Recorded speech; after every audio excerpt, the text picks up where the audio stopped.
call. President Haskey. I'm here. Mr. Soul. Secretary Soul, excuse me. Present. Mr. Montoya. Present. Ms. Aspas. And I'm here. We have a quorum.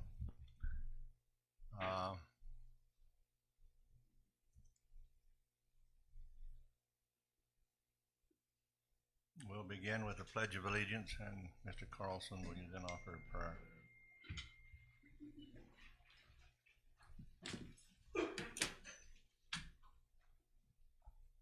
I pledge allegiance to the flag of the United States of America and to the republic for which it stands, one nation under God, indivisible, with liberty and justice for all.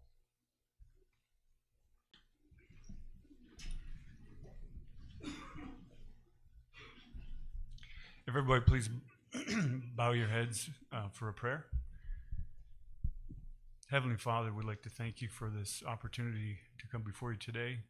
And we ask that you bless everyone in this room, all the educators and who are sitting in the audience and who are online, and all the constituents we have, and especially bless the board members as they make the kind of decisions that affect our boys and girls in our classrooms. We ask that you give them wisdom and guidance and discernment in all that they do. And also this time we ask that you bless our country and the lawmakers we have, and what's happening in Congress and in also our own state government. And we ask that you give all those folks the wisdom to do what's right for the boys and girls in all of our classrooms. We ask these things, and also bless the food that was given, and we thank those who were able to provide that for us this evening. These things we pray in Jesus' name, amen. Amen. Thank you.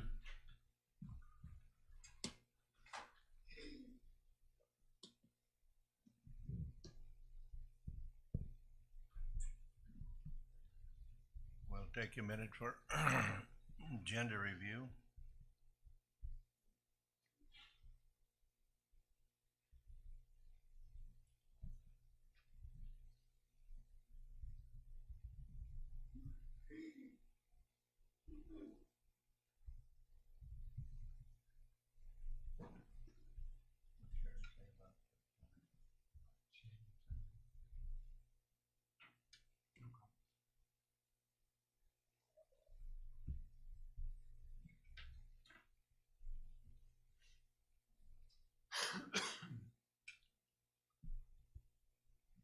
Are there any items on the agenda that you want to pull for further discussion?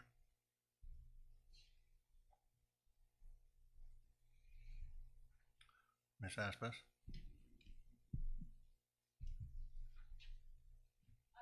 There's an item that I want to question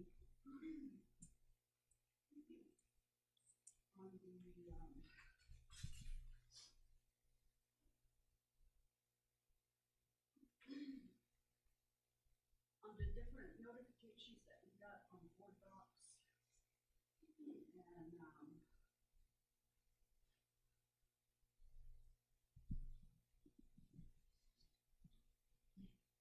I believe we got 3 of them. 2 of them have changed to active agenda. Superintendent Carlson, with those changes, are we still compliant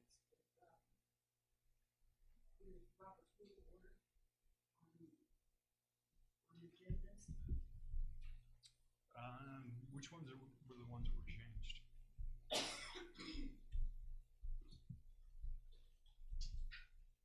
So I know specific. I guess I need the microphone. Sharon, did you hear that question? I know you're online there.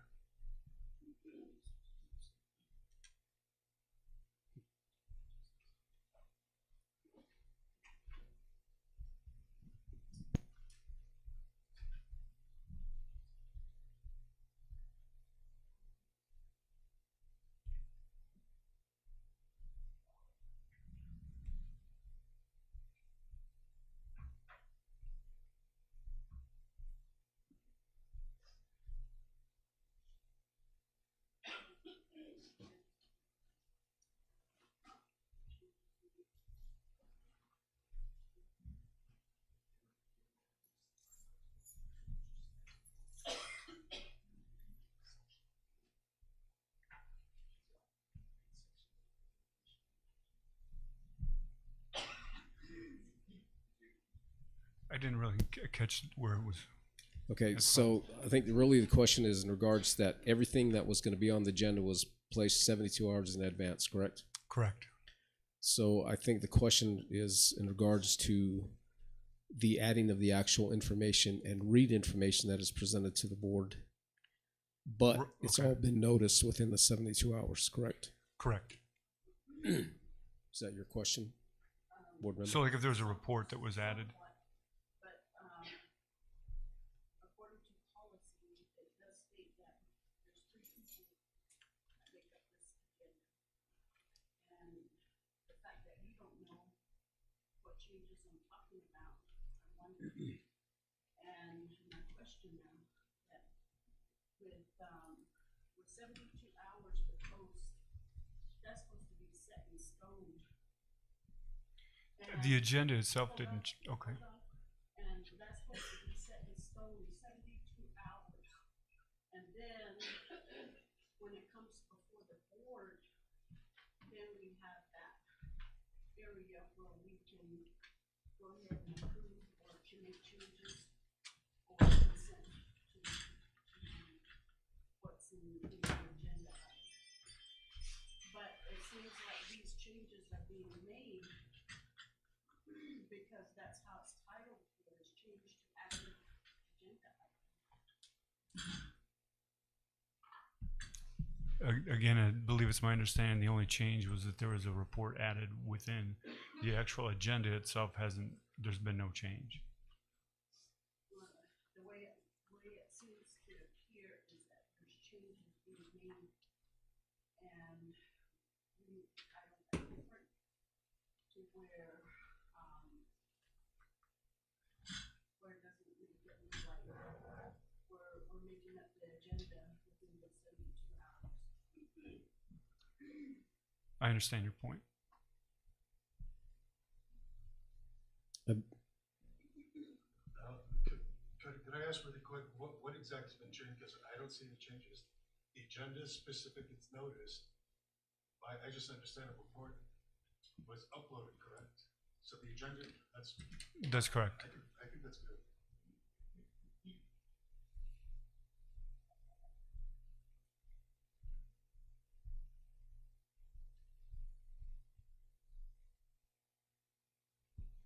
With that, I will motion to approve the agenda as listed. Second. It's been moved and seconded that we approve the agenda as listed.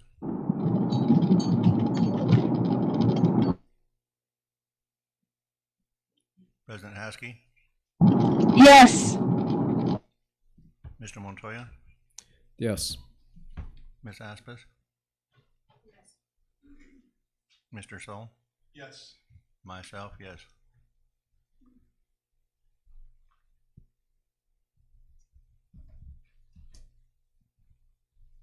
I would like to say something. Go ahead. So, as the board member leaving on time, maybe then we would be able to story. I'm just noting what we could possibly get in trouble for. And that we need to look at our titles and dot our i's and slash our t's better.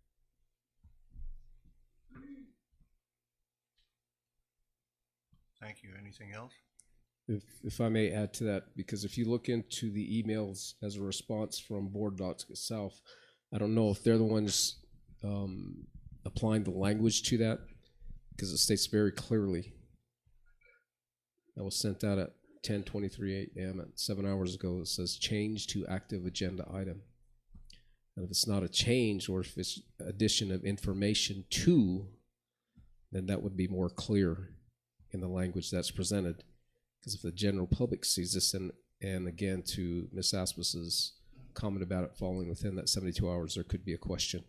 But I also understand Mr. So's point that there is no difference, but words mean things. And so therefore, I think it'd be applicable that if they do, it's just an addition to, but not change. So noted. Item 2, comments from the audience. We have no comments. Item 3, board and superintendent report. Do we have any reports from the board? Go ahead. So, I was able to attend the Kirtland girls' basketball game in Gallup.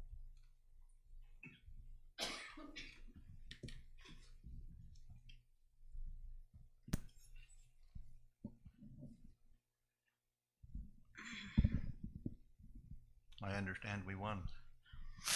We sure did.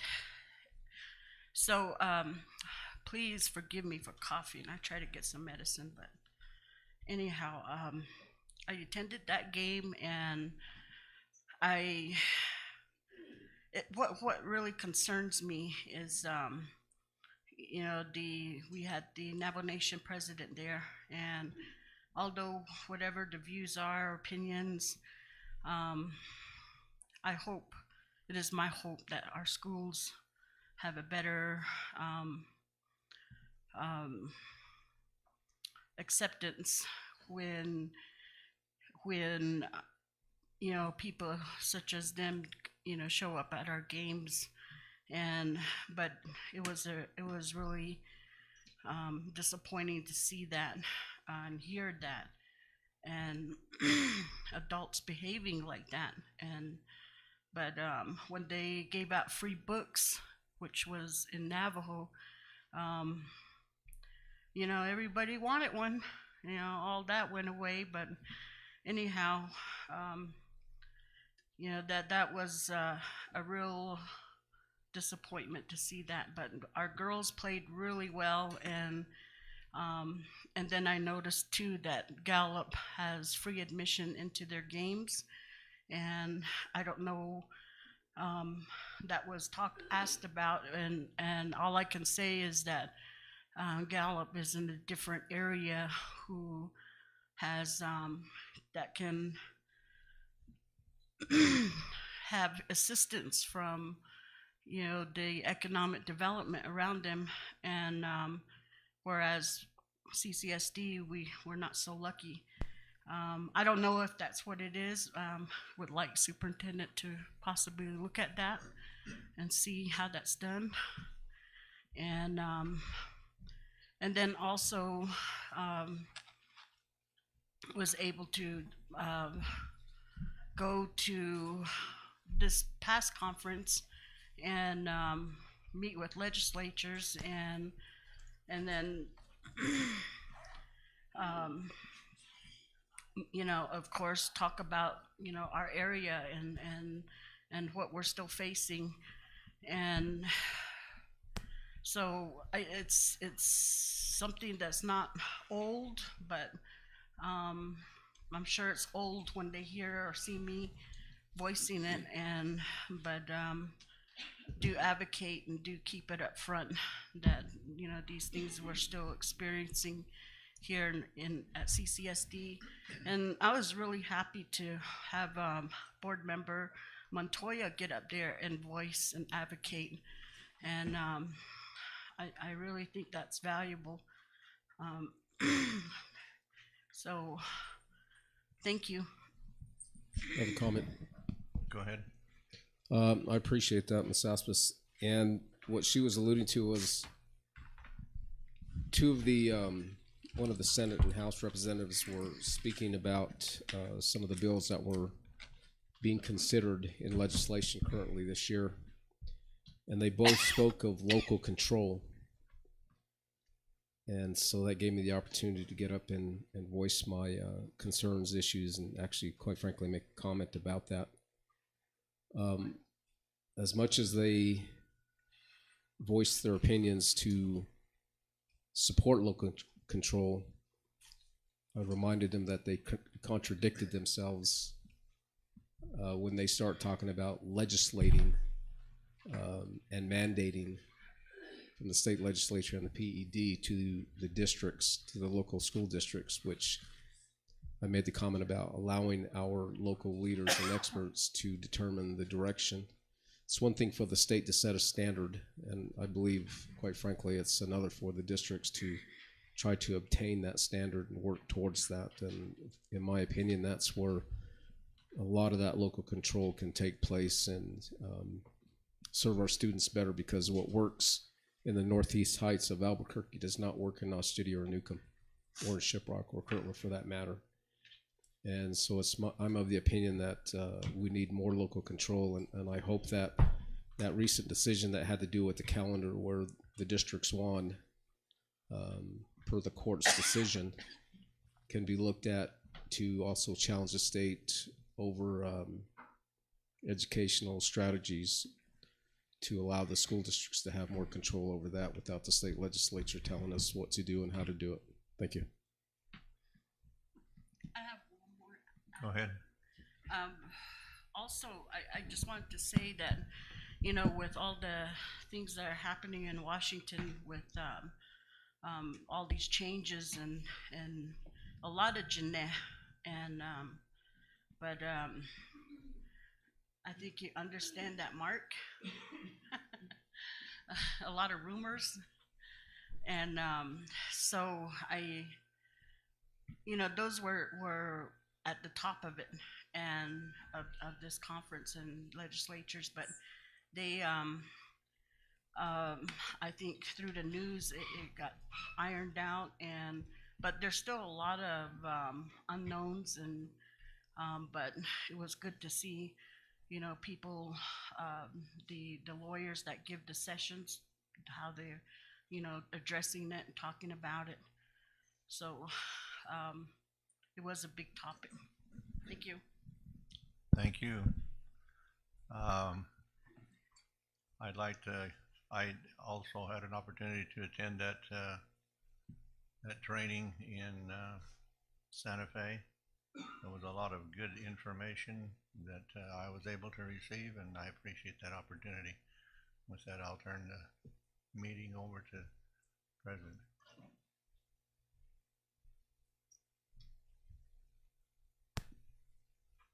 Oh, okay. This is a new microphone. Apologies for being late. I was stuck behind a lot of cars. Are there any other reports? Okay, my report is that I also, at the beginning of last week, I was in DC in regards to some of the advocacy for the Johnson O'Malley program.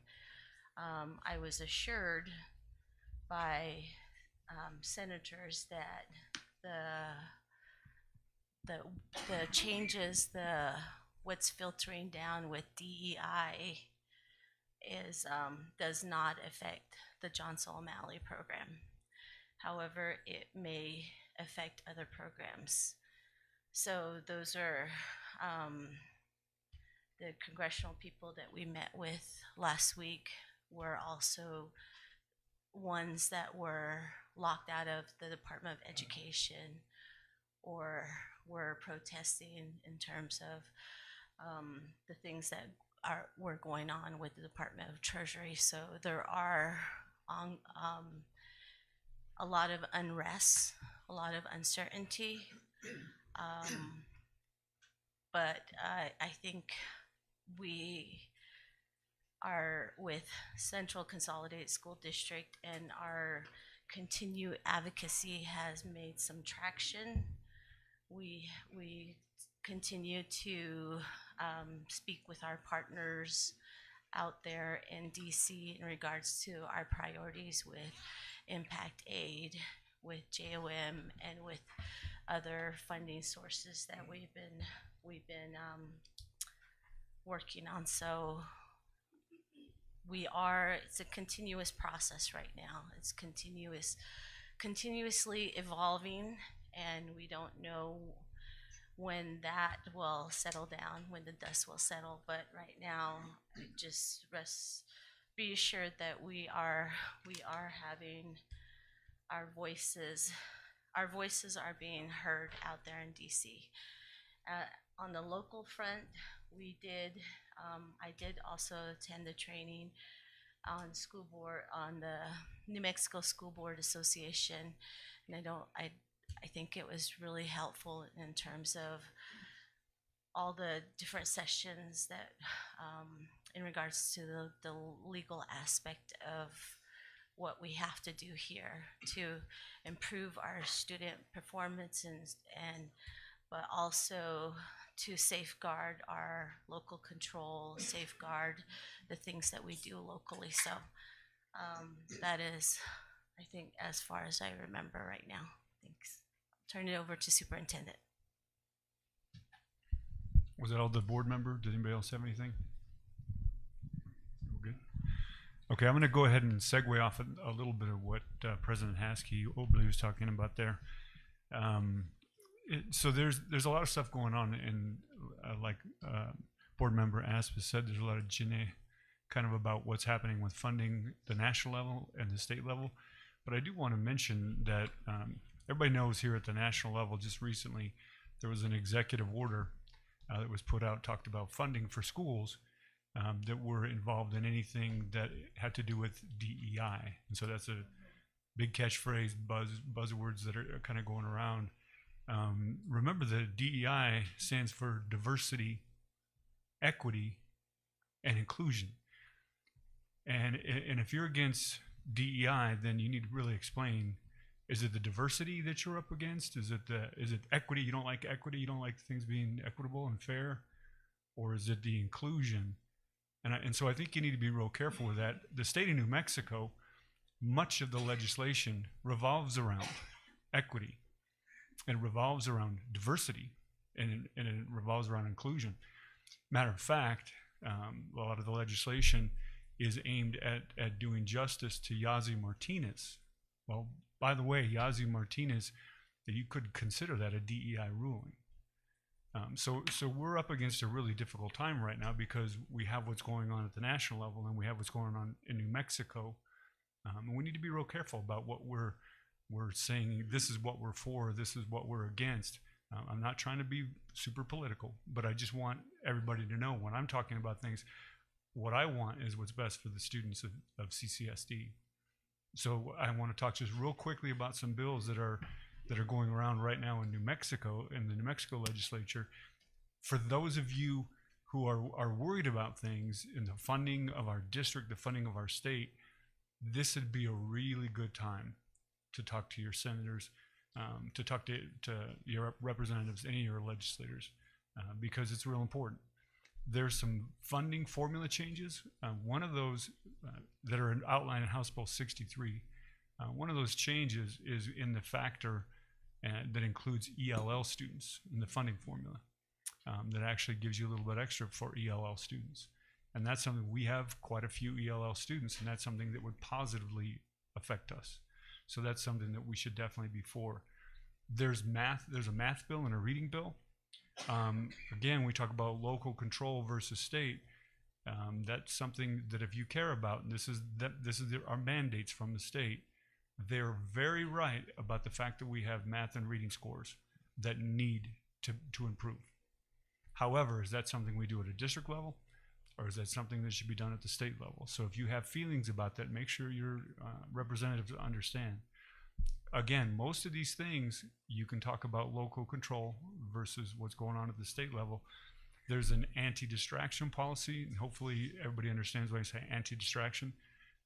You can ask every one of these principals that are here today how they feel about that. That's Senate Bill 11, and that involves cell phone use in schools and banning cell phone use. Again, I mean, there's pros and cons, and I'm not going to get into that right now so much. Senate Bill 163 deals with tribal regalia at school events. Everybody knows in Northwest New Mexico, that's a big topic. And so far, that's been getting through the committees pretty well. There's actually, I believe there's a House bill that addressed pretty much the same thing, but that's the one that I think that's going to make it through. Senate Bill 234, I think it allocates $100 million this year for a tribal education trust fund.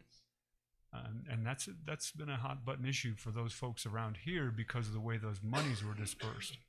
It was introduced last year, and the pueblos and the tribes, all the different ones, were going to get an equal amount of money. Well, that doesn't make a whole lot of sense when you're from Northwest New Mexico, especially in the Navajo Nation, where we have 26,000 or so out of the 36,000 Native American students in the state are Navajo students. So the funding needs to be, here's the word again, equitable, so that our students get their fair share. So that's a really important one. There's also a couple other ones that affect us. One is for out of school time funding, which is something that is summer school and after school funding that our district could definitely use. And there's also what's called the Special Education Act, which is Senate Bill 38, and it will basically codify the Office of Special Education. For those of you who don't know, special education was taken out from underneath the PED, from the Public Education Department, the PED, and made its own creation, and it was done by an executive order by our governor. And this would make it so it's permanent there. And I guess the reasoning behind it probably has something to do with the fact that once it's there, it's a lot more difficult to take it away if the next administration changes parties. And so that's something you might want to pay attention to as well. There's also, we talked about this a little bit. I talked with some board members about this when we met with some folks down there. There's a House Joint Resolution to create a state board of education. That's one that I think a lot of folks up here would be very much in favor of. Matter of fact, the New Mexico School Boards Association was very much in favor of. And if you took a poll, I think that pretty much all these folks would be in favor. I'm not positive of that, but that bill right now is in jeopardy. And I'm told that it probably isn't going to make it through. But if that's something that you're in favor of, maybe your voice might make a difference. So I just wanted to go through some of those things. I'm not usually very political, don't talk about legislature quite that much, and I apologize if I went over my 3 minutes this evening to everybody. But thank you for that. That's my report. Okay, so as community members, stakeholders, we ask that you really consider the needs of our students. Some of what Superintendent Carlson had mentioned and what was mentioned up here, I think every person's voice makes a difference. So if you have the time or the resources to be able to text your representative and your people that you know to get the word out on, especially with all these bills federally and locally in the state of New Mexico, it would be really helpful. The more voices, especially from our community is very unique in terms of the state of New Mexico.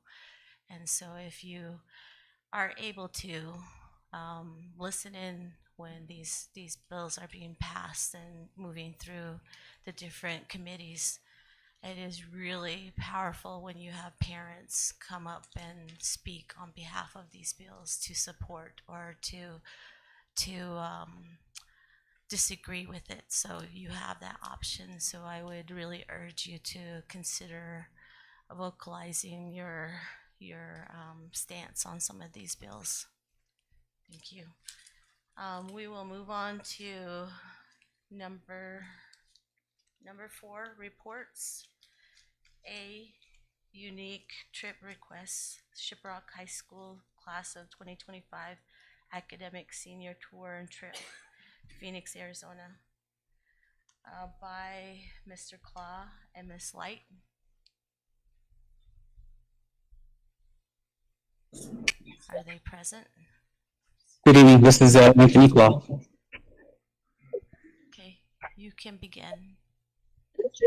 Good evening, President Haskey and school board members and Superintendent Carlson.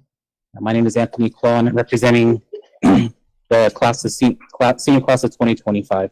I am the sponsor along with Geraldine Light, and along with Principal Gallagher, we have been planning this academic trip. We originally planned for Denver, but we wanted to have this trip happen a little bit earlier to prevent taking a lengthy trip too close to finals and to any state testing, and because myself and other seniors might be involved in state competitions during the month of May. So along with the approval of the senior class officers, we decided Arizona would be a better direction to travel. The weather will be warmer sooner, and many of our students attend the universities that we are going to visit during this trip. It also allows us to use our own transportation, which can save us a lot of money. And on the agenda, we would leave Monday, April 14th, and would return around Thursday, April 17th. And we have college visits planned every day except for the final day. Are there any other details you want me to cover? No, are there any questions from the board? Go ahead.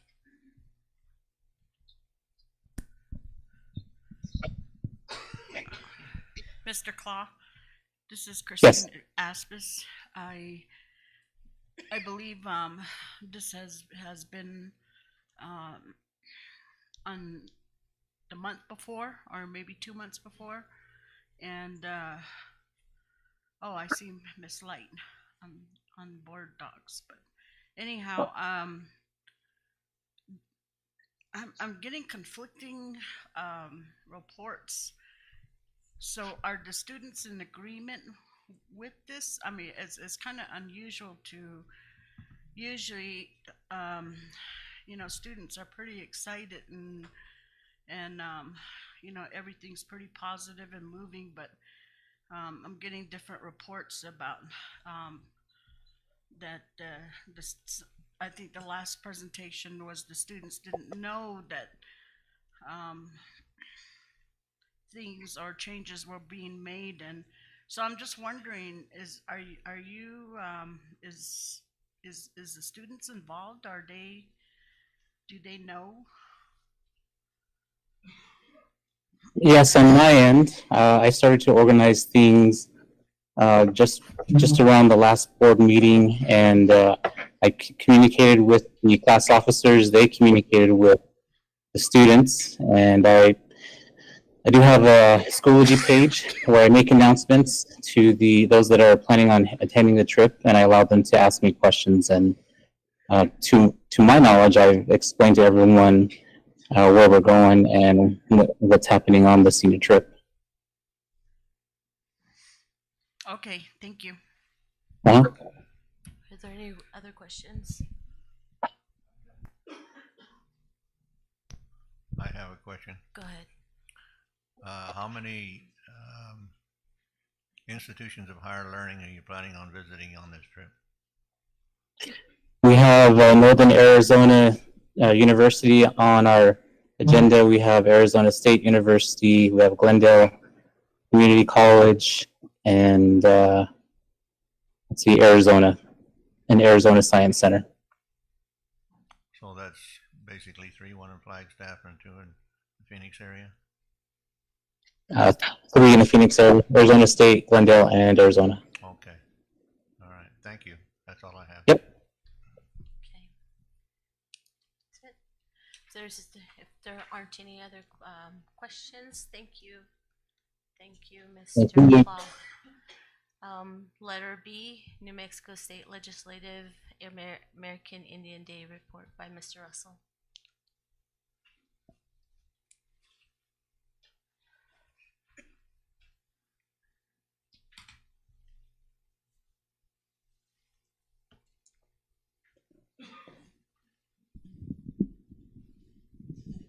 Good evening, board members. Thank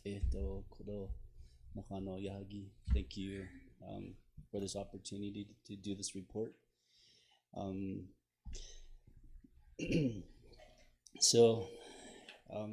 Unfortunately, I had some students who were selected to come and help me out with doing this report, but unfortunately, they were unable to make the commitment to make the travels here tonight. And but I can certainly do just a brief summative report on what the students did and kind of like their objectives, and then also how they participated in the in this event for the Native American Day in Santa Fe. But if you wanted a better testimony, like better report from the students, we're definitely open to move this to the next next board meeting, because it was kind of like a last minute request from them to prepare themselves to be here tonight. So, but yeah, I can actually elaborate on what they did too. It was actually a trip that was scheduled right at last minute too, at the same time as a trip that I took 12 students down to Unity Conference down in Phoenix. And so I wasn't able to participate in the Santa Fe trip with the students. And but I do have colleagues who were in communication with the two chaperones that did take these students too, and so maybe they could help me out in doing this report as well too. So, Are your chaperones here? no. No? Mm-mm. Okay. Board members, go ahead. I'll add to that. Oh yeah? Okay. So that day I met up with both Sharon Ray and myself. We met up with the group and was able to tour. I think most of the arrangements were made by Jermaine, and but we ended up touring the Capitol, and then on top of that, we even got to meet and get photo ops with the governor. And so, as we were in the lieutenant governor's office, and who knows the lieutenant governor? One little hand, two little hands. It's Howie Morales. Anyhow, in his office, one of the students had a really good question, which was, why did they make the Capitol in Santa Fe? And I thought that was something that would have never crossed my mind, but they had questions such as that, and then they got to see their art collections and things that they've that have been sent to him. So yeah, the group was some of them were shy, but I think at the most part they really got a kick out of seeing the governor, and that was I think the highlight.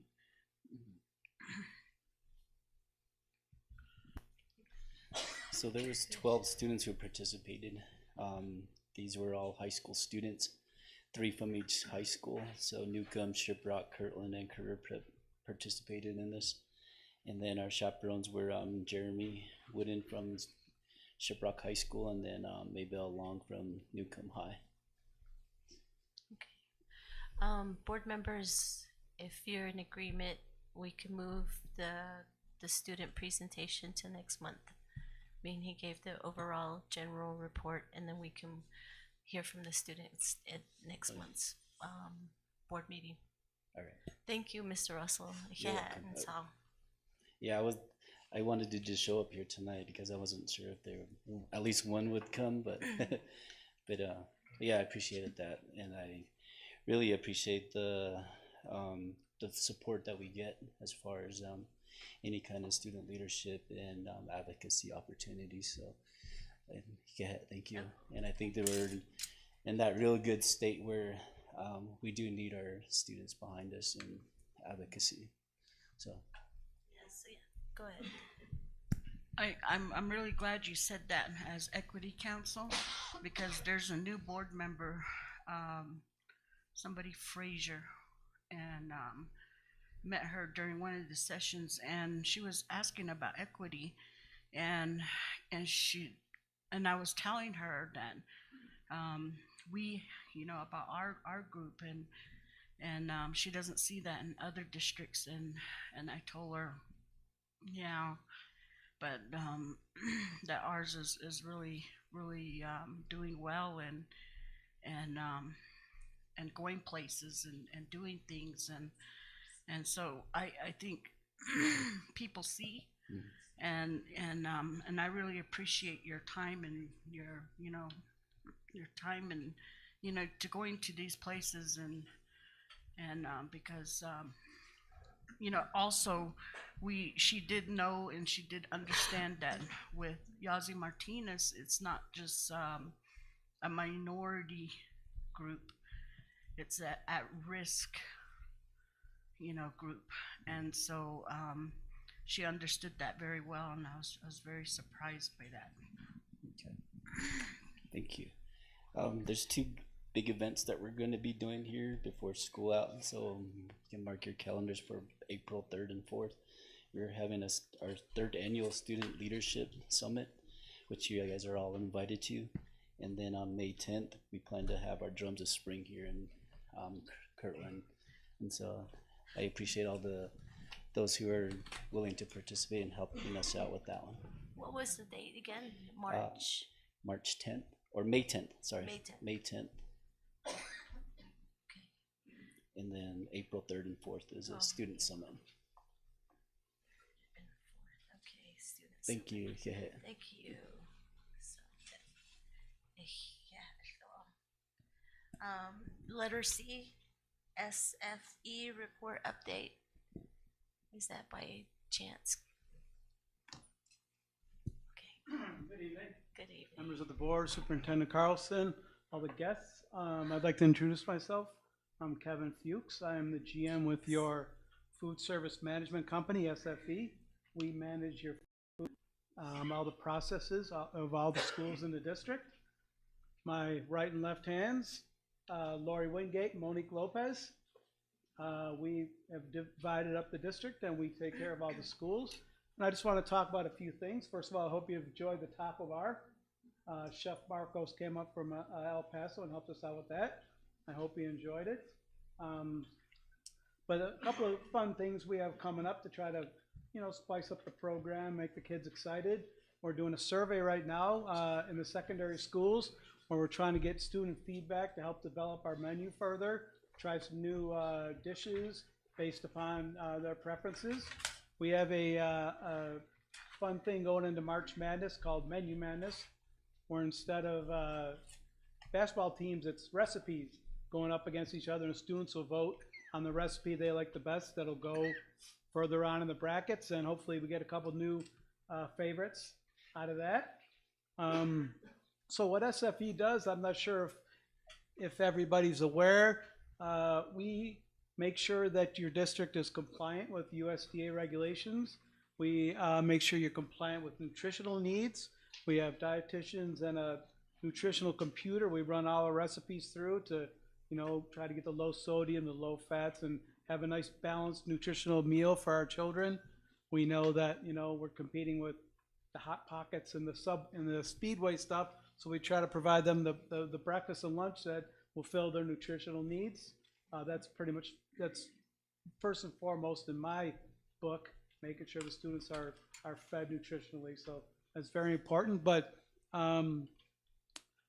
I certainly want to come back and share the survey results and what SFE's response is going to be to those suggestions.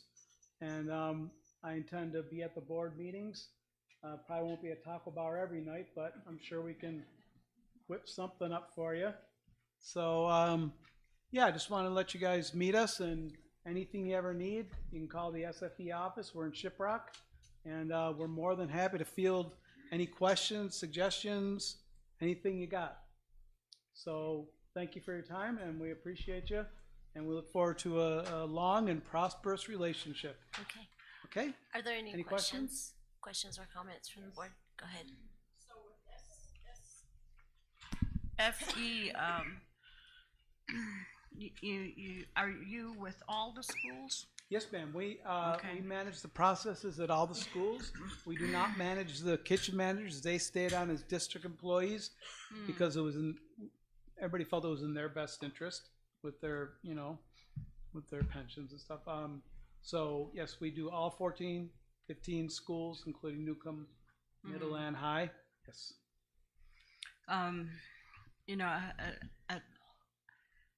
It would have been nice to see, like the staff that you work with, at some of these places, other than the fact that would be overtime.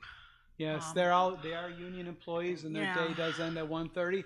I'm sure if we worked with the union and talked with HR, I'm sure we could get a few kitchen managers here to speak if they would choose to do so. Because it's one thing to see the food, but to see the relationship between, the employees, which are most likely local, Yes. and your staff. Yes. So we're working on the relationships. Every day is a building experience. Every day is a learning experience. But yes, we definitely want to be a partnership. We don't want a us and them kind of thing. We want it all of us. We're the district. We're here to support the district. We're here to feed the children, and we're here to develop relationships. And a lot of those relationships are developed with the kitchen managers, again, who are very tenured. We have very tenured kitchen managers. And yeah, we work on those relationships every day. And yeah, we want to become integrated with and synonymous with CCSD. That's the SFE goal. It's a partnership. Feed the children. That's the goal. Nutritional, healthy meals, and again, build the relationships. And I go to the schools, and a lot of the kitchen managers and staff know the children by name. I'd really like to see that. They call them by name. They're building the relationships with their clients, with their customers, the students, and we really encourage that. And I'm happy to see that at schools we go to. And the food was good. Thank you. Oh, thank you. Yeah, it was. So Are we there do any appreciate that. I hope you enjoyed it. Are there any other questions or comments? I had a question. Yes, ma'am. Do you incorporate traditional foods like blue corn mush or other Yes. squash? Yes, ma'am. We do have blue corn mush with juniper ash. Okay. We do serve that, and I've grown quite fond of that myself. I have just hired a chef, and I believe he's Danae, and I believe he has a lot of Danae cooking experience. And he starts on the 24th. I'm looking forward to tasking him with adding more traditional foods to the menu. Now we have to be mindful of the nutritional aspects, but there's things we can do, and I'm sure come 26 there'll be more traditional foods on the menu. Yes. Okay. That's and then, definitely in our forefront. And what are there other farm to table initiatives? What are there? Yes, we're working closely with New Mexico Grown. I have a contact there. We have grants. I'm working with the finance office or the liaison, and we're looking to spend a lot of that money with New Mexico Grown. Some ranches. We got a new farm just came on board. We're looking at 2026. We got already a lot of beef, a lot of fresh vegetables. Again, the juniper ash, which is extremely difficult to get, but we did find it, and we are serving that. And more foods like that, but definitely the fresh fruit and vegetables. New Mexico Grown. They're all local farmers, and it's fresh, farm to table. That's a big initiative. Great. So yes, definitely utilizing New Mexico Grown, for sure. Good. Question. Go ahead. That would also include Mesa Farms. I'm not sure if Mesa Farms is one. I can look into that, and I can get back to you on that. I'm not sure of all the names of the farms. Okay. I know 3RJR Ranch is one, and this new gentleman named Carson I just talked to yesterday. He's got a whole bunch of crops coming in, and we're going to utilize that. But I can look in to see if Mesa Farms is one. If they're a local farmer, they're probably in New Mexico Grown. But I can find that out, and I'll bring that to you next board meeting, or I can shoot you an email, whatever you prefer. Say that again. I can do an email to you. I can just bring it up at the next Yeah. board meeting. Yeah, just let superintendent. Okay, Thank you. sure thing. All right. Well, thank you so much. And Good to go. I Okay. haven't tried the food yet, but it smells delicious. It was good. So thank you. And we are going to have a lot of leftovers. So we'll have prepackaged food, like we're making up dishes back there. So feel free to grab it. Take as much as you want. If you want to get some of the chapter houses, we're all about that. But there's going to be a lot of food. So help yourselves, okay? Okay. And I look forward to the next meeting. And I appreciate the time. Thank you, Mr. Fuchs. D. Week of the Young Child by Miss Aguilera. Yes. Hi, can you hear me? Yes. Okay. Good evening, board members and Superintendent Carlson. My name is Yaha, and I'm the director for Save the Children, which we're very grateful for the partnership that we have with the district. And tonight I'm here to extend an invitation to all of you and also make you aware of the Week of the Young Child. That is going to be in April. So we've been working really close with a couple of departments in the district and with the Navajo Nation Early Childhood Collaborative. So they are celebrating the Week of the Young Child in April. This is a celebration to recognize early learning, young children, their teachers, families, and communities. So for this year, I don't know if you have the flyer there so that you guys can see it, but it's going to be, the theme is going to be dinosaurs, and we're going to be inviting all the kids from pre-K 3, pre-K 4, kindergarten, and first grade, as well as their teachers to come to Eva B. Stockley. This is where we're going to have activities for them to celebrate them, and this has been worked out with more than 20 organizations that are going to be there. In the morning, it's going to be mostly activities for the kids. They're going to be rotating every 20 minutes, making different activities from dinosaur puppets, guided drawing, fossil digging. We're going to have a dino nest for the little ones if they want to take a nap or if they want to be read to. And then in the afternoon from 1 to 3, we're inviting parents and adults, caregivers, to come to a resource fair, which a lot of organizations are being invited to join us to have more resources available for families. Right now, for the teachers that will come, we'll have incentives for them because we are really grateful for all the work that they do, especially in pre-K. So the incentives are going to be given to them to decorate their classroom or use with the kids, things like that. We're going to have also royalty. We're having Miss Indigenous San Juan College she's going to come, and Miss Northern Navajo Teen will also join us. In general, it was just to inform you and make you aware, and hopefully we'll see you there so that you can see how fun it's going to be, because everybody's pretty excited. I don't know if you guys have any questions about it. We don't have the flyer up. Flyer? We don't have the flyer up. Okay, well, I can send it to you by email, if that's okay. That would be good. Send it to Superintendent Carlson, please. Will do. Yeah, it's pretty cute. But yeah, it's just going to be a lot of fun for the kids, especially. Are there any questions from the board? Okay. All right. Thank you. Thank you so much. We'll look forward to seeing the flyer. Yeah. Thank you for having me. On to the next item, E, school updates by principals. We'll start with Kirtland Elementary School.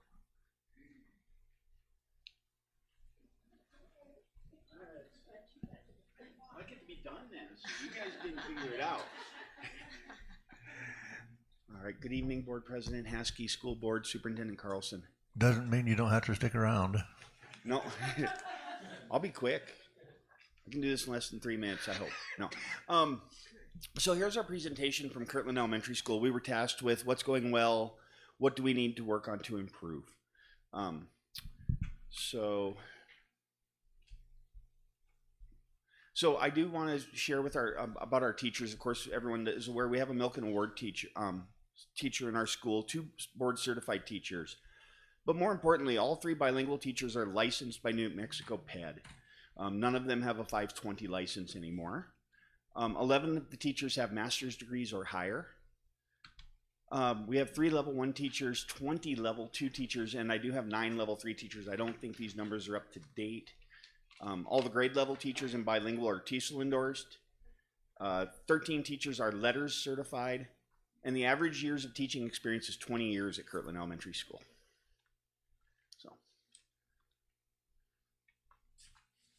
What is working? We are seeing growth in our reading scores. These are our iStation scores in December from our kinder through 3rd grade. We're seeing growth in our math scores for our students, and our daily attendance average is 92%. Those are things that definitely are working well for us.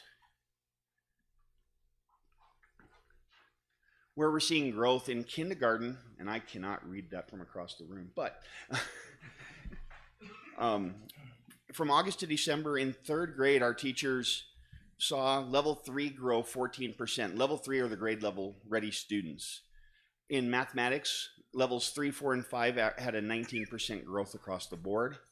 First grade saw a 5% increase in levels 4 and 5. And we saw a 21% growth in our level 5, which is the highest level of I-stations in mathematics.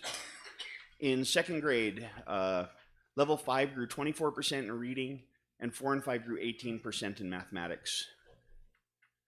Okay.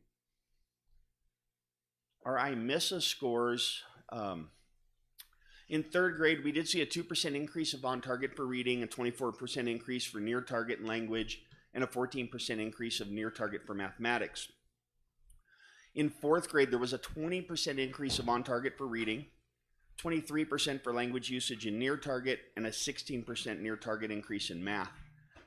Fifth grade, probably our most successful grade level at this time with IMISA, 7% increase of on target in reading, 13% increase near target, and 16% increase of on target in mathematics. In sixth grade, we saw a 9% increase in reading on target, 5% on target in language usage, and a 6% near target for mathematics. What are our challenges that are happening? Our math score improvements. Although we're seeing improvement, we're not seeing them at the rate that we see in our reading, and we would like to fix that. Planning time for planning quality instruction. All the principals are aware, and Mr. Carlson and Mr. Deswood have heard my part on that. And our student attendance, even though it's 92% average, pre-COVID, we were 97% average attendance. So where's that 5%? That's what we're trying to figure out still. And how are we doing some of those things? In math, we are following the district pacing guide, and our teachers are teaching the standards to the rigor of the standard. For planning, teachers use the planning learning community time that they have to be deliberate with their plans and overlooking their data, and we utilize the high quality instructional materials that the district has purchased, which those two things are definitely helping us. For attendance, teachers are reaching out to parents after 2 consecutive absences to see where the student may be, and we are sending letters home to families that are with excessive absences and trying to set meetings with those families. That is the Kirtland Elementary presentation, and I stand for questions. Are there any questions, Board? I have a question. Yes. Oh, go ahead. On your, looking here at 5th grade, and this throughout, but this is the one that caught my eye. What is target? You said you got down here usage and a 16% increase of on target for math. What's the target? On target means that they're proficient for the state. They're on target to be proficient for the state test, the New Mexico MSSA in April. So we've seen 16% increase of students that were ready for that test from the beginning of the year to this point of the year. So there are that many more students now that should the test be taken at that time, they would have been proficient on the state test or advanced. How many of the students and what percentage of the students are not at that point? Do you have that? I probably could grab it in a short time and have that answer, but I don't have it in front of me right this second. Okay, that's fair.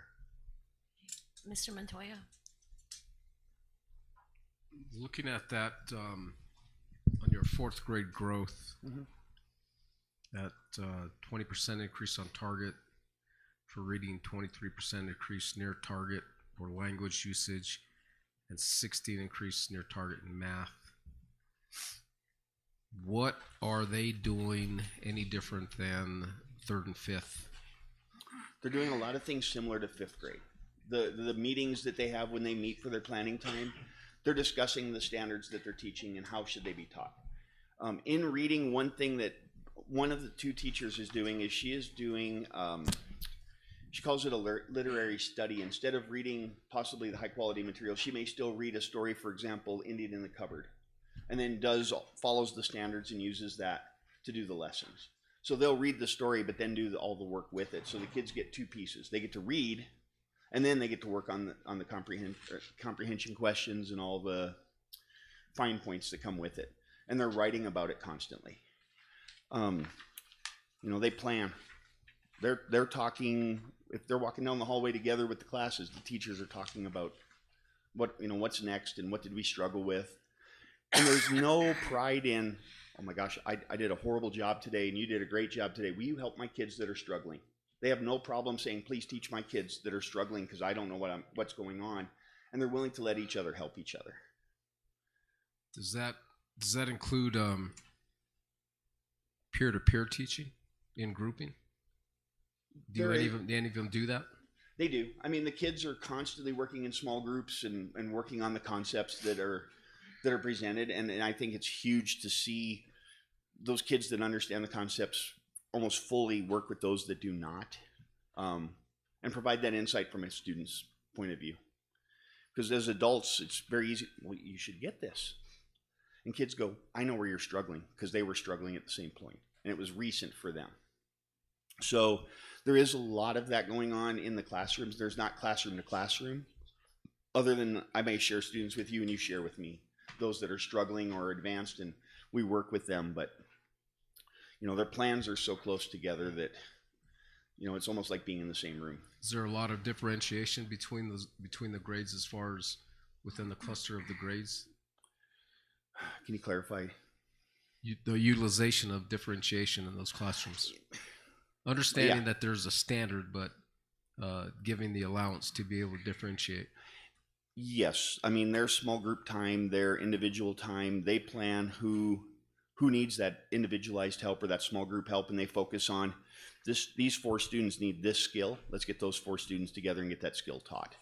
And there is a different strategy every day. I can walk into the same classroom 3 days in a row and see a math lesson or a reading lesson, and it will look totally different every single day because the teacher is doing something different with the kids. Well, because that's really one of the crux of the MLSS is differentiation. 100%.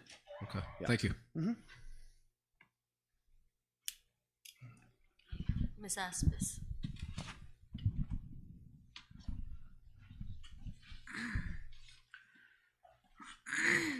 So looking at as board member Montoya did the 20% on the 4th grade, and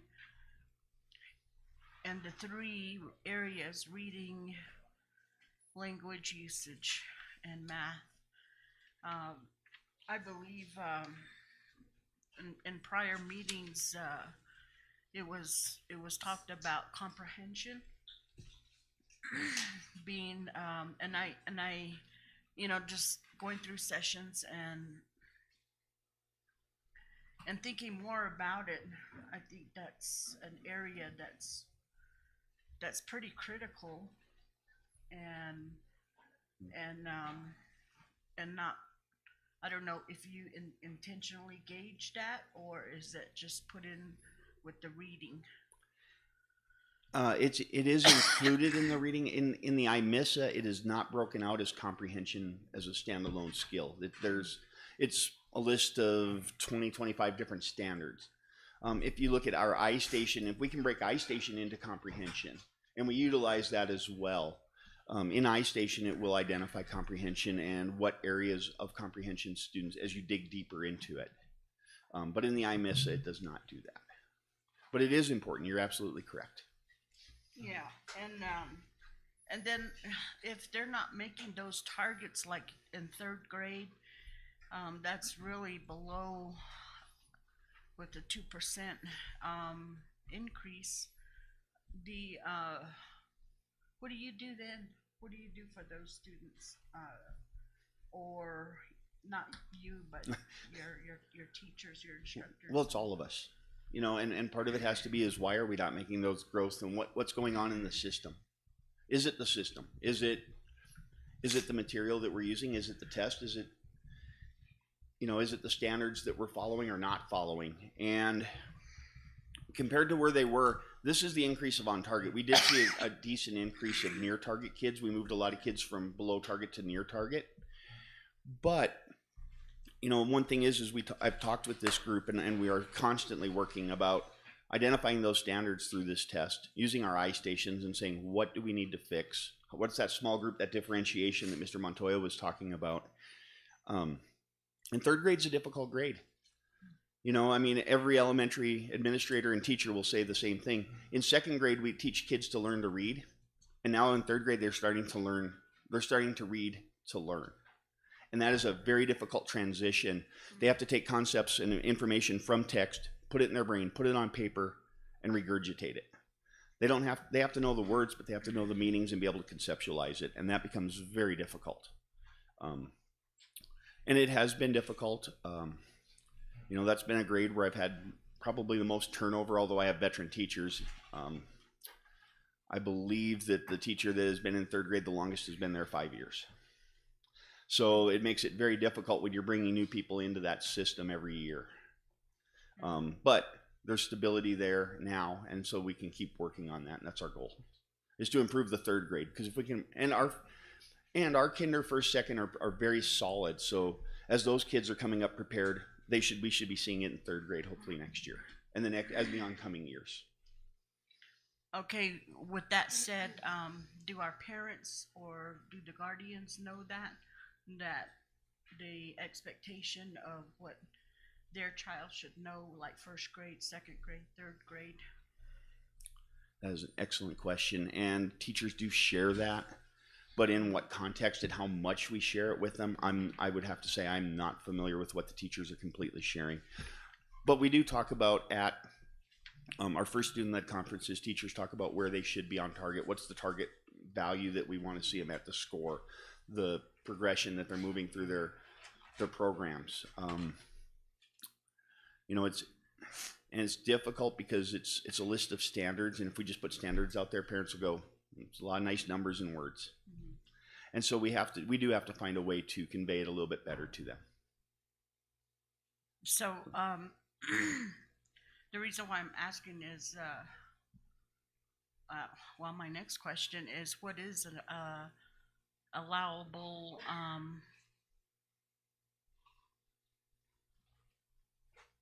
what are you willing to leave it at?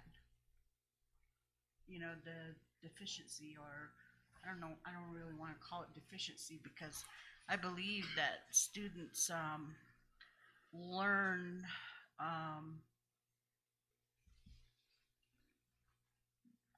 differently, you know. Yeah. And but what is allowable to say? I mean, if you're seeing only a 2% increase, and is that just good enough? It's never good enough. It really isn't. But the data is what the data is, and it's what the kids performed at that moment. This is a snapshot of that day when they took that assessment, or the 2 days that they took that assessment. There are a lot of underlying factors on top of it. You know, there's not a person in here that would love to say every student's going to be proficient. And that's our hope and our expectations. However, time may not be able to accomplish that for us. So what's acceptable? Every kid proficient. You know, and we're going to keep striving to be better. I'd love to be talking those fourth grade numbers in every grade, and those fifth grade numbers in every grade. But reality is that doesn't happen, and it doesn't happen across the country. There's always pockets, and so, you know, we're going to keep striving until we can see those numbers in double digits. Now, it would be nice to say, well, there was only a 2% increase, but if there were 75% of the kids already there, a 2% increase is great. That's the other underlying factor of what percentage of kids are there. You know, and we're still striving to make that number bigger. And with Yazi Martinez, how does that come down to your grade level, to your building? How do you address that, if any? Well, I think through the initiatives, one with the district and providing EL supports for our students and supporting our special education students. Providing them the resources they need to better understand the English language or the learning materials if they're special education, or a combination thereof. Making sure that we're checking those students and making sure we're providing them the opportunity to be successful. You know, we can put the water in front of them, but if they don't want to drink it, that does fall on the student at some point. I mean, the older students definitely can make choices. And so, what are those checks? Do you mean the checks and balances between that? Our WEDA access scores, our lesson plans the teachers are producing, the data, their data meetings that they have weekly. For the student. For the student. I do not understand your question, ma'am. Okay, so if a student, academically, say, this is the scenario, they probably can't read at their grade level. So how do you address that? Like with, is it a teacher only, or do you get with the guardians, the parents, or how is that addressed? So we do use our student assistance team model, the SAT process, and we do reach out to those parents. And we offer suggestions to them of strategies they can use at home. And as I was saying with responding to Mr. Montoya, sometimes another teacher may say, let them come to my room for a couple of days and let me see what's going on. We use our data to try to diagnose what it may be. It may be a learning disability that we're not seeing. And so we try to address that learning disability to see if there's a way to overcome that learning disability. Some of them are very difficult to overcome. However, we're going to give the student every opportunity we can. So, we do share with the parents very quickly if we see that. In our younger grades, honestly, by October, parents know if their students are below grade level, and most know probably by the middle of September. So within the first 5 to 6 weeks of school, parents are already notified that their child may not be performing at grade level. So we try to incorporate them as quick as possible, because the sooner we get them involved and get them as a partner, the more chance we have to help that student move forward. So with, as I said before, Yazi Martinez is not just academics, it's also, well, to me, at risk means more of the home life, more of the, the whole student. Mm-hmm. So if that student has some issues with, say, nutrition or, just the hardships a family goes through, but how do you address, or do you know of any, or? Yes, ma'am. So our counselor is phenomenal. Mrs. Silversmith is, teachers are very quick to know who's needing support. And so the teachers will reach out to Mrs. Silversmith. She reaches out to Miss Rachel Brown in ICO and says, hey, this family might need a little assistance with some food, or we may need to do some other supports. Being, of course, in San Juan County, we have some other luxuries of Echo Food Bank and some of the others, and we make contact with them as well and help the families make contact with those organizations. Okay, and the reason why I'm asking is we could stick to one thing, but I believe with where we find ourselves as a district, we're competing with other districts, neighboring districts, boarding schools, charter schools, and I'm just, that was why I was asking for the principals, I want to hear, because we mostly hear from the high school, so I wanted to hear, as far as elementary and mid school, what are we doing, and then also to show that you guys are just as important too. Yes, ma'am. Thank you. Mm-hmm. Are there any additional questions, comments? That's it. Just real quick, I noticed attendance is one of the issues. One of the other school boards, they indicated that parents checking out kids early is a problem at that school. Is that evidence at Kirtland L? Like early checkouts? Well, it depends on what time Kirtland girls basketball game is. All joking aside, there are some frequent flyer families who will pick their students up a little bit early, and it seems, Thursday or Friday, it seems to happen. I have not looked into that piece of it. Our bigger issue is probably students arriving late to school. With a 7:45 start time, some families rolling in at 10 after 8, and they feel that it's okay. Well, they've missed 20 minutes of instruction, and if that's reading time, you could have missed your whole phonics lesson already. And now they're behind. That is a very important piece. As far as early checkout, like I said, I have not looked into that, but if you would like, I can get that for you, Mr. Sill. Yes. Okay. If there aren't any other questions, we'll move on. Thank you. All right. Thank you. On to yes. Looking at the different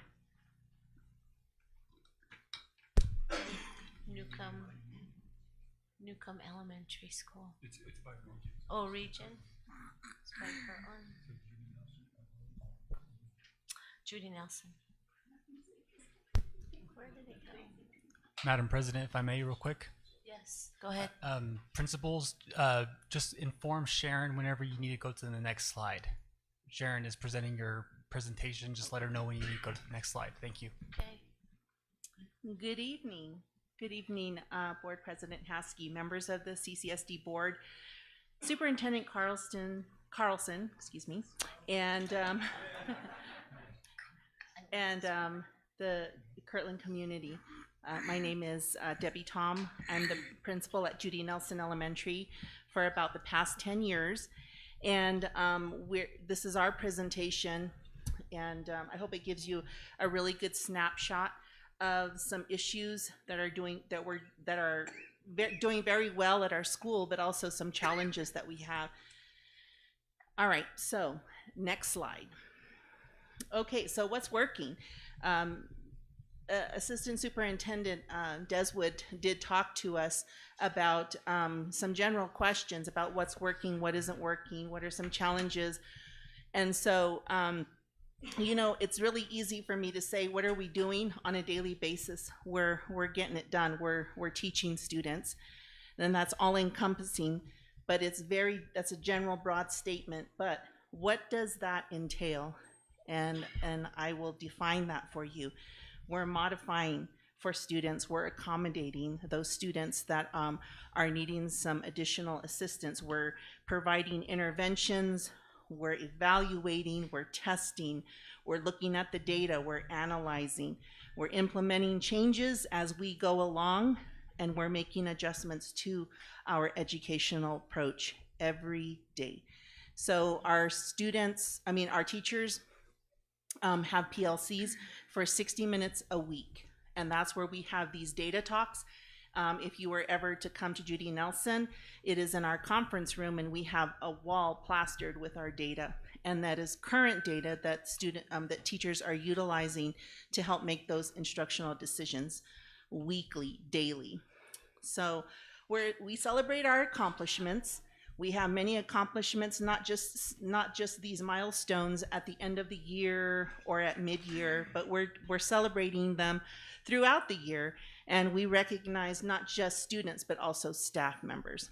So for their accomplishments, so Judy Nelson has incorporated incentives, celebrations for students individually and at grade levels, classrooms, in the areas of reading, math, attendance, and behavior. And we also have incorporated our staff celebrations as well. So we have a person of the week, and they get a glorified spot in our staff parking lot, and you cannot imagine, like, everybody is like, it's like the lottery every week. Everybody is really bidding for that special parking spot, but it's just something to give teachers and staff recognition, and it's all staff members, not just teachers, but EAs, our EAs, and our teachers as well. So it is a way to recognize them and to thank them for the job and the investment that they put into children every week. So our communication, we have established communication platforms to secure a better outreach to our community, to our parents, to our families.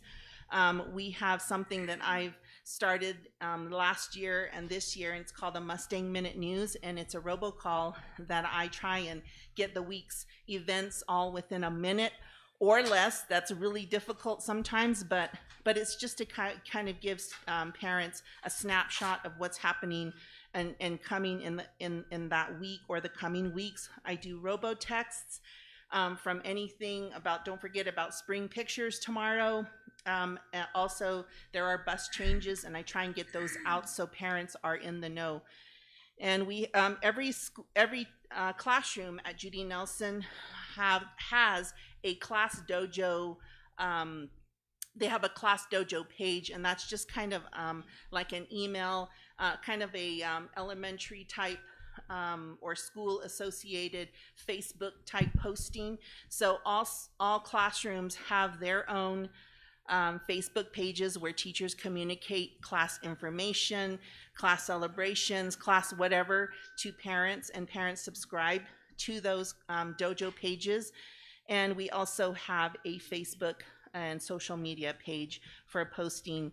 And and obviously our school sign out in the front is also a way to get communication. So those are the things that are working at Judy Nelson, and they're working quite well, quite successfully. We have to tweak them every once in a while, but it's working quite successfully. So go to the next slide, please. Our biggest challenge, and one of somebody has mentioned that already, and this is something that really is. I mean, you could ask any principal here; they will probably tell you the same thing. That one challenge is attendance. So our attendance, we got some recent data, and Judy Nelson is at 92.8%. So if you round that up, 93% of our families are successfully bringing their student every day. We have 93% of our building full every day of students. They're on time. They stay. Majority of them stay the majority of the instructional day. So attendance is imperative. It's imperative. Why? Because we're offering these content rich instruction that's happening, and they are following the district pacing guide. There's a part A, B, C, D, and if you miss any, like if you're out during the week, you're here for part A, but you don't get part B, and then we've moved on to part C. So teachers are constantly, it's a juggling act for them. They are continuously trying to keep students up to date. But what is a big, something that really, really impedes that is our attendance. And, you know, if attendance was a lot more, if it was more consistent, I mean, we would have that ripple effect where it would resound in all areas, not just improvement in school data, but we would also see a lot of individual learning gaps for individual students.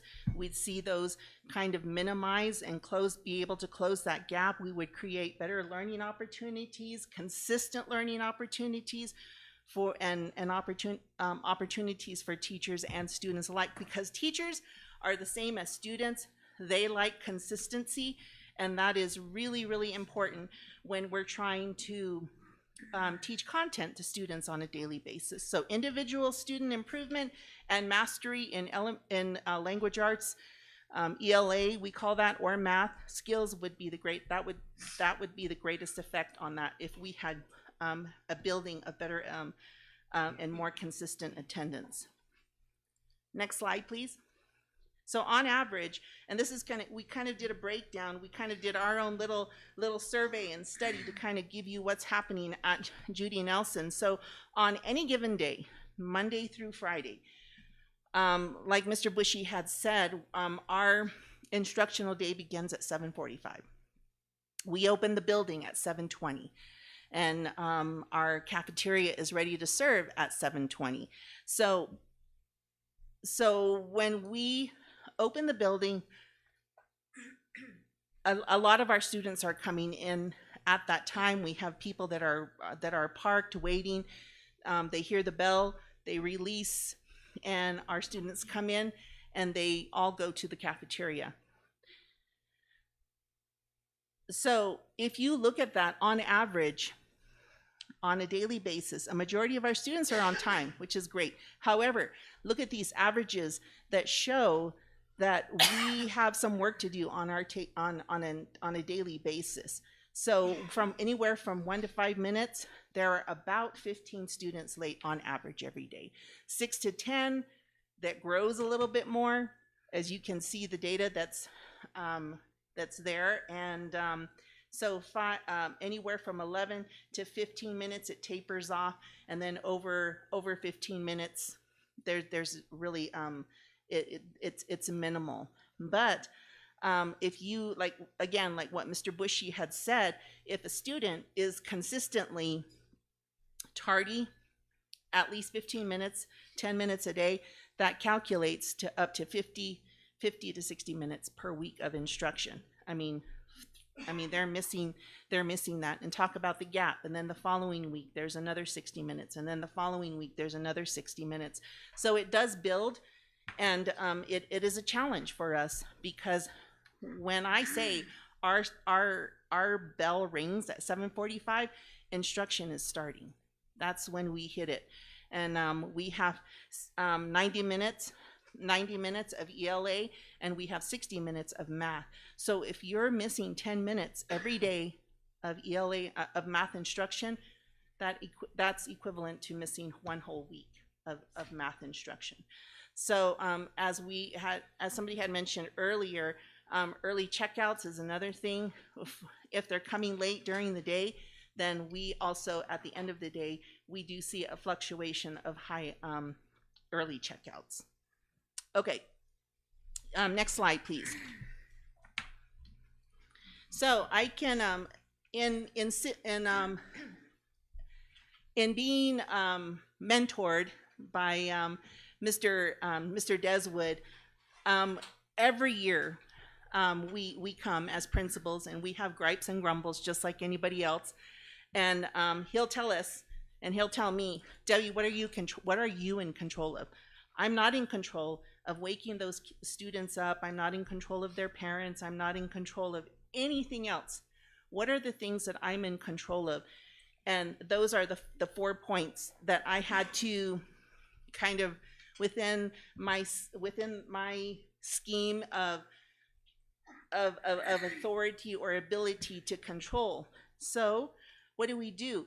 So teachers and administrators can continuously communicate with parents. This is and I do every time in my posts and different communications with parents. I'll tell them, don't forget, our instructional day begins at 7:45. Our cafeteria is ready to serve kids at 7:20. Please have your child there at, and so getting those bits, tidbits of information out to parents via phone call, text message, letters, on our sign, in-person visits. When parents come in and they're bringing little brother, little sister, and maybe big sister or big brother are the one that are having a little bit of the attendance issue, I'll run over there and say, hey, how's so-and-so? Just having a friendly chat with them, letting them know we miss them. Is there a possibility they're going to be back today or tomorrow? So kind of letting them know that they're being missed and that we want them there. Other things that we're in control of are we put interventions in place. Teachers are, and we offer encouragement, and I did put that. We do have one-to-one conversations with parents, really encouraging them and that's what I always say in my morning announcements. Welcome to Judy Nelson Elementary. Today is, and I give the date, and one of the very first things that I tell my students is, I'm glad you're here, because I think it's important for them to know and to give justification as to why they're there, and we need affirmation of that every day. They do. And so put interventions in place for our students via the district policies. We also have referral systems in place with our guidance counselors and our district social workers, and we also make reference to various policies, various agencies out there, such as the Desert View Counseling in Farmington. So we do take an intervention approach to this problem as much as we can. And then we have also made attendance one of our focus areas in our 90-day plan, and we put the action portion, an action plan in place as detailed in our 90-day plan, and that is online. You can see it online. And so in our 90-day plan, we implement strategies, we document our progress at a 30, 60, and 90-day cycle, and we get all of that documentation. And the final slide, please, is the result is, in some cases, Judy Nelson is performing, oops, I'm sorry, I kind of went ahead. Go ahead and go to the next one. But we do all of this work to ensure that students are in school, because when they're in school, they're going to learn. And that's the main purpose of it. And in this one, I just kind of wrote, I just kind of put some of our data. It says 23, 24. This is our NMASA data from last year. What I really want to point out is how do we, is the smaller one. I guess I should have actually put that as a bigger part of the bigger portion, but I'm very pleased to see the work that my teachers and my staff has put in, and as also the work of the students. If you look at them across the board, plain and simple, Judy Nelson Elementary at grade level, they either are performing at grade level or better in comparison to district and state comparisons. So we are getting it done and then some. So I'm very pleased with the results that we have. We can always do better, and that is always the push for us, to always do better. And somebody did say, what about that 2%? 2% times 2% times 2% times 2% equals to a lot of growth, and that's what we're aiming for. All right, so that's the last slide, and that's the end of my presentation, and I'm open for questions. Board members, do you have any questions? Yeah. Go ahead. Yes. I turn this on without pushing it It's on. on. It's on. I noticed on your graph there the students were, what was it, 15 minutes late, 6 to 10 minutes. Are those students that make up that graph, are those consistently the same students? Majority of the time, yes. And majority of them are in family groups. Like we have big brother, big sister, so we'll have a third grader, a second grader, and a kindergartner. So that's one family group, but times 3 students. So generally, yes, that is the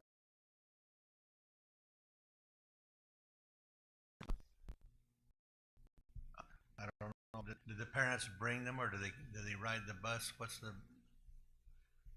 I don't exactly have that idea, but a very high majority of students, they are dropped off by a parent, by a family member. Okay. And I have advocated if you have a local, if you live locally, definitely put them on the bus, because if you are out of school at the end of the day and you know how big all the way to that 65, I think it's 6580, that road, we were all the way around. I've been stuck in that lineup sometimes. Yes. Yes. And so trying to get out. And I have told they'll stay for a good 10-15 minutes. Sometimes I tell them, by the time you get to the front and pick your student, if we were to do a comparison. Okay, thank you. That's all I have. Any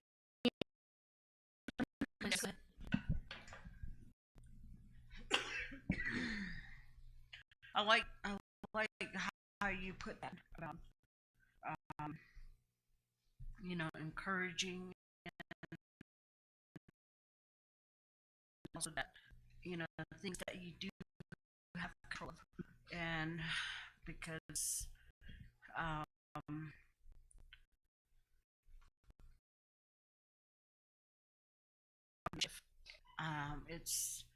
it's kind of ugly to see traffic is parents going to OHO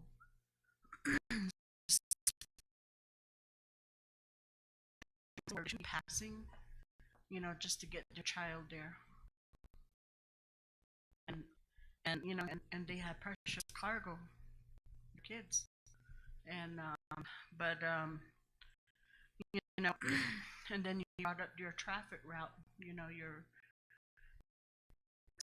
that's not a great you know, exit or entry to that school. Mm-hmm. And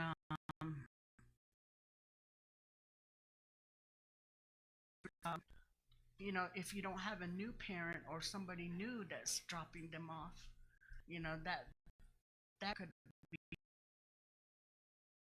So, yeah, I believe there's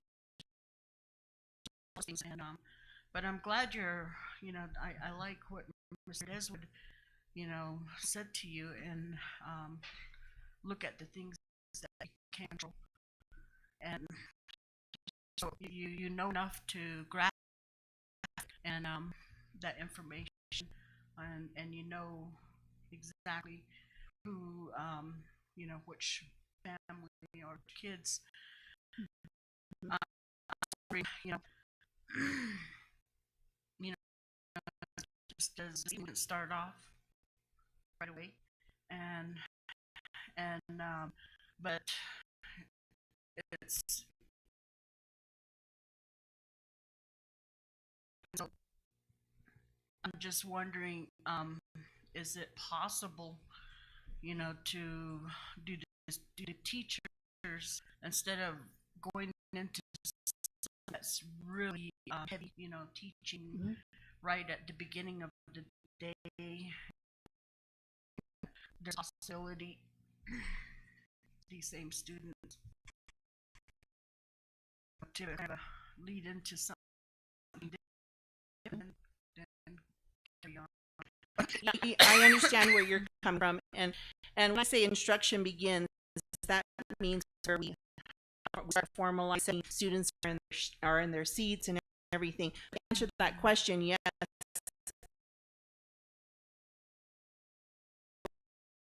Like math ups, there's calendar math, or there's mountain math.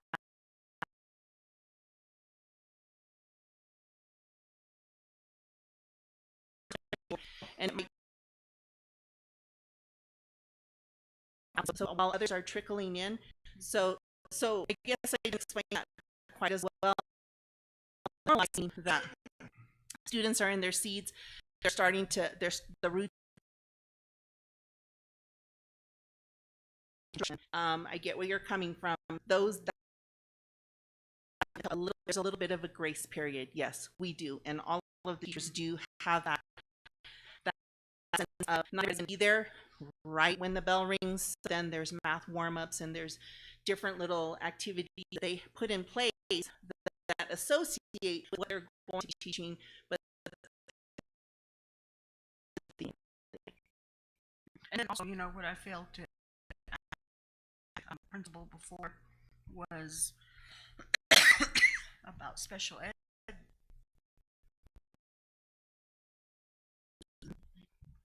You know, I don't you know, in one of our sessions, it was said that this particular teacher said that most of the principal had wanted in that school, and that had needs and IEPs. He wanted them to go over here for school, and so it always showed, you know, pluses, you know, that the school were really, you know, teaching and trying to work with these students that needed help. And so I've asked a question about, you know, what the ratio of, I mean, we're not talking about just the class itself, you know, but when you enter those kind of students that, what does that teaching look like? The PAs that you need, the support that you need. Okay, so in answering that question, what is the focus for the students that have an IEP? Majority of those students that are and is determined that they are in need of additional help. If every IEP has a designation of what they need, and then based on that area of need, there are specific goals that apply to that. Support, they might need help with comprehension, like you had mentioned earlier, and so specifically detailed in the goals of the IEP for those students who haven't identified students with the special needs. So, but with the other students that are and might be in this process, like Mr. Bushy had said, that they're kind of like a pre-testing special education services, or if they're just in need of intervention. So those students, how we have it, and we call it walk to intervention. And so what happens is at the grade level,